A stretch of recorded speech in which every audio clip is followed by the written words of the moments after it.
Welcome back to this 9th video in preparation for our calculus course. This one devoted to the graph of functions. We will limit ourselves to the few functions that are the most useful in Cal 1, starting with the basic line whose equation is y is equal to ax plus b, where a is the slope and b is the y-intercept. We're going to be playing a little more with lines in the next video where we talk about parallel, perpendicular, and that sort of thing, and slopes. But for now, we're going to be interested mainly in sketching the graph of lines. So we know that to sketch the graph of a line, we need 2 points. We're going to choose those 2 points conspicuously by selecting the x and the y-intercept. So if I want the y-intercept, I shall simply let x is equal to 0. So y is equal to minus 2 times 0 plus 8. And I get 8. Now, if I actually want the x-intercept, I will let y is equal to 0. So this time I'm solving 0 is equal to minus 2x plus 8. So 2x is 8 and x is 4. So I have here my x-axis, my y-axis. I'll go by 2, 2, 4, 6, 8, 10. So here's 8, and here's my y-intercept. 2, 4, 6, 8. Here's 4. This is my x-intercept, and I will simply join those two guys. And that's the line that actually connects the x and the y-intercept. And that is pretty much all that is required from us when we want to sketch the graph of a line. On to something perhaps a little more challenging, the sketching of a parabola. General equation y is equal to ax squared plus bx plus c. Most, not all, but most parabolas can be sketched by finding the zeros, also known as the x-intercepts. So we find this, of course, by letting y is equal to 0. Once we have those, the midpoint between those two intercepts is the x-coordinate of the vertex. And yeah, the orientation is given really by the value of a. If a is positive, the parabola is open upwards, and if a is negative, it's open downwards. So let us find in this example the x-intercepts, or the zeros, of this function. So again, we let y is equal to 0, and we try to solve this. We could use the quadratic equation. We could try to factor out. Now, since the purpose of this exercise is to sketch a parabola, I'm going to go relatively quickly over the factoring of this guy. I'm going to do trial and error. I'm going to do minus 2x and x, and then 1 and 5, which I will dispose this way. And the signs should be a plus here and a plus there. So basically what we have is minus 2x plus 5 is equal to 0, or x plus 1 is equal to 0. So either x is 5 over 2 or minus 1. So these are my x-intercepts. So here's my x and here's my y.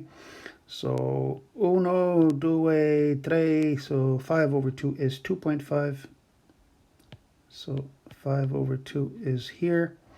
And negative 1 is here. Now, to basically link those 2 points, I have 2 choices, up or down. I look at the sign of a, it's negative. So this parabola is oriented downwards. So it's going to have some sort of a trajectory that's going to look like that. Sorry if it's not really straight. And the vertex is roughly here. Now this vertex, we have said, is the midpoint between the intercepts. How do I find the midpoint? I add and divide by 2, so 5 halves, plus minus 1, divide by 2. It's 2.5 minus 1. 1.5 divided by 2 is 0.75, or 3/4. So basically, the vertex has an x-coordinate of 3/4.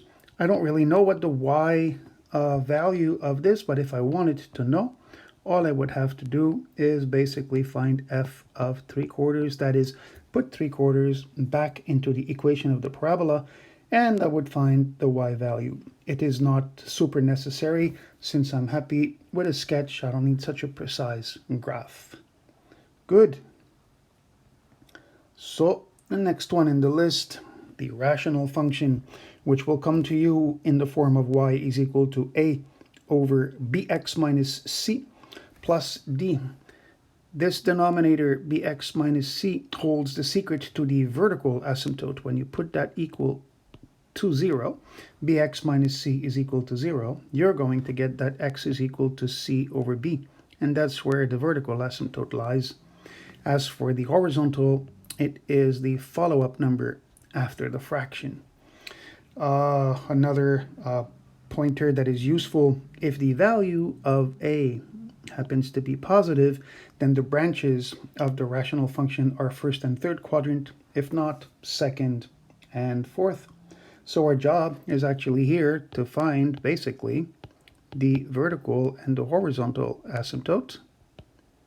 So the vertical asymptote, we said we take a look at the denominator and we make it equal to 0. There it is. As for the horizontal one, then that's the trailing number at the end of the expression, so y is equal to 1. So here we go again, xy. So minus 1, minus 2, minus 3, minus 4. So at minus 3, I have a vertical asymptote. And when y is equal to 1, I have a horizontal asymptote. And now I look at the number on top of the fraction. It is negative, so that means that we are in the second quadrant as well as we are in the fourth quadrant as well. So I lean towards my asymptote. Of course, I do not touch them. And here you go. That's pretty much the graph that we were looking for. If you want more precision, you can actually quite easily find the x-intercept by letting y is equal to 0. So minus 2 over x plus 3 plus 1. That can be made to be equal to 0. So solving this means minus 1 is equal to minus 2 over x plus 3.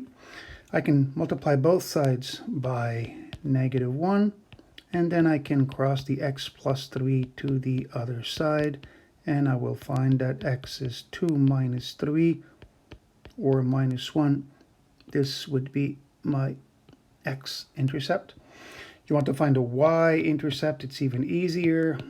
You let x is equal to 0, so y is equal to minus 2 over 0 plus 3 plus 1.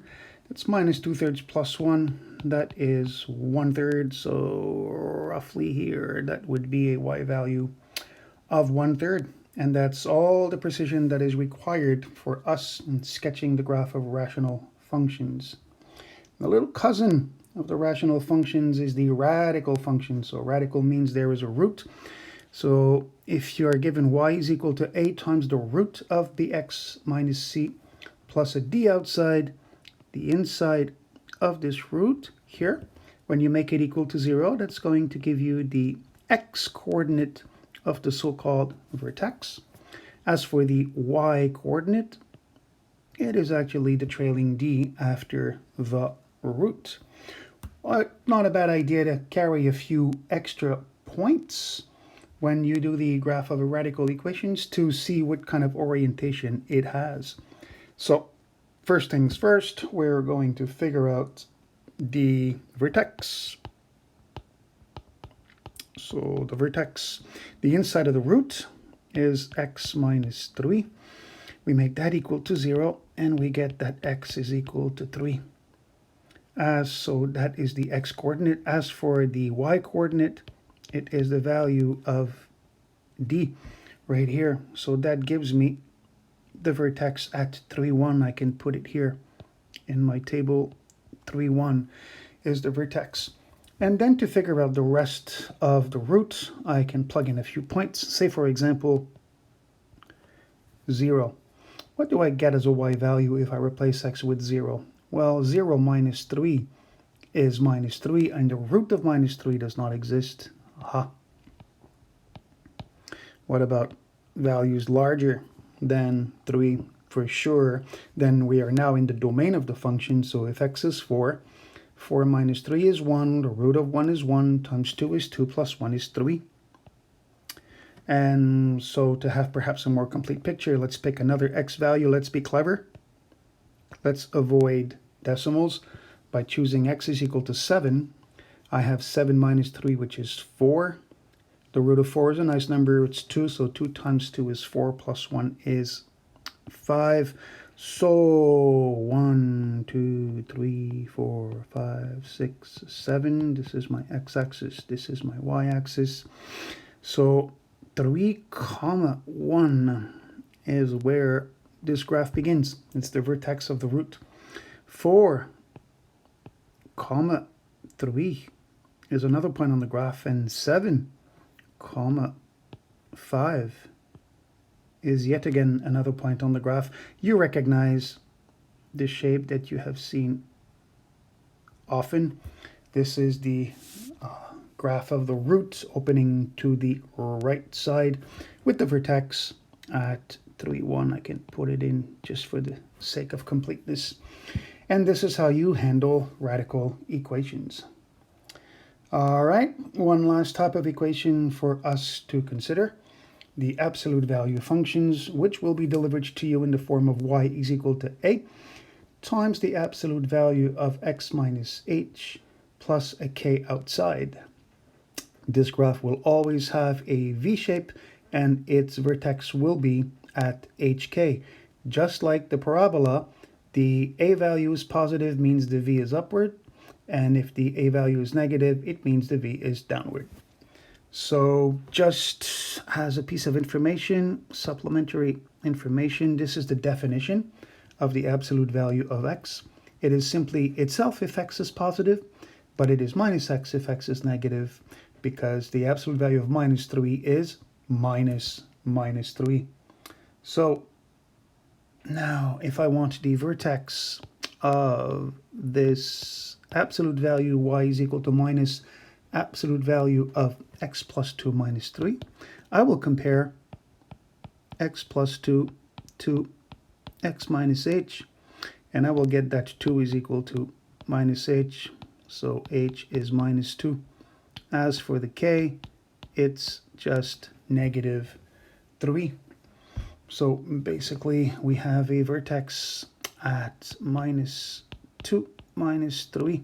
In terms of orientation, we look at the sign in front of the root. We have a minus, so it is oriented downwards. So here's minus 2 here. Here's minus 3. So we have just about here, this is my x-axis, this is my y-axis. We have here the beginning of the absolute value, so it will actually go like this, and it will actually go like that. Sorry about the lines not being so straight. If we actually wanted to find the y-intercept of this, we could by replacing x with 0, but that would be a little beyond what we need for this graph. So that's how you handle the absolute value. Now, kind of a summative of all of these, we're going to take a look at the piecewise functions, which are indeed useful in Calculus 1. So piecewise means that there are several functions defined over a portion of their domain. So the idea here is to sketch the graph of each one independently, restrict the domain, and then put them onto the common graph, which is going to be here. So this means what? It means that first we're going to take a look at the graph of y is equal to 2 over x plus 1 independently of the rest of the function. So this is a rational function. It has a vertical asymptote. It has a vertical asymptote where Well, where the denominator is actually 0, so at x is equal to -1. Now, 2 over x plus 1 plus nothing is like plus 0, so that means that it also has a horizontal asymptote at 0. So, to get a quick sketch of this alone, I have at -1 something like this, and I have here a horizontal asymptote on the x-axis. Now, because the number 2 on top is positive, this will actually go like this and like that. And now, once we've decided on this graph, we need to consider the restricted domain. We want this to actually exist only when x is less than -1, which is here. So I'm going to keep that part, and I'm going to let go of the rest. So here's -1, a vertical asymptote, and here's the graph of the rational function. Good. So the b part. The b part is, what's the b part? It's x is equal to -1 when y is equal to 0. X is equal to -1 when y is equal to 0. Well, that's not exactly a function. It's more like a point. It's the point -1 comma 0. So it's a full point right here, -1 comma 0, right on the asymptote. And finally, I have y is equal to the absolute value of 3x minus 1. We just saw that the absolute value is a v. Notice that this one is plus 0, so where's my vertex? 3x minus 1 equal to 0, so x is equal to 1/3. My vertex is at 1/3, comma 0. So say here 1/3, comma 0. And in front of this is +1, so we are actually open up like this. And then, if I go back up a little bit now, I'm going to see that the restricted domain of this function is only good when x is greater than -1. So let's say -1 is about here. I only want the part that is greater than -1. So let us find the y value of -1. So if x is equal to -1, what do we get for y? 3 times -1 is -3. -3 minus 1 is -4. And the absolute value of -4 is 4. So this guy right here is an open dot at -1, 4. So now I'm going to go back over here, and I'm going to put a -1, 4. So let's say 1, 2, 3, 4. That's going to be an open dot right there. The vertex, let's put it here at 1/3. And then the graph basically will look like this. So remember that I can't go left of this. And here I can actually go forever. So that is the graph of this strange piecewise function, which, believe it or not, will be very useful in the upcoming course. So with this example, we conclude the section on